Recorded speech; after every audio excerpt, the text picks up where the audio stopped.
இந்த பணிகளை எல்லாம் செய்தவர் வந்து வாதாபி கொண்ட நரசிம்ம பல்லவர், வாதாபியை வென்றெடுத்த நரசிம்ம பல்லவர்.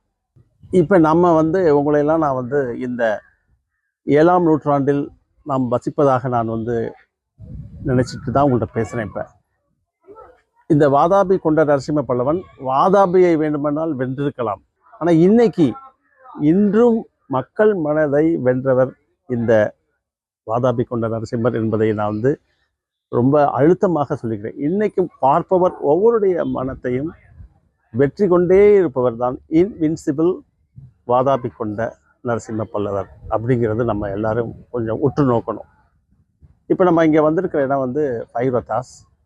இப்போ 7ஆம் நூற்றாண்டுன்னு சொன்ன உடனே உங்களுக்கு மனசில் வர்றது எப்படின்னா, குதிரை சத்தம் கேட்கும், ஒலி சத்தம் கேட்கும், அதெல்லாம் நீங்கள் வந்து காதில் விழுகணும். அப்போ தான் ஒரு கோயின்சைடாக நம்ம பேசுறது. அப்போ இந்த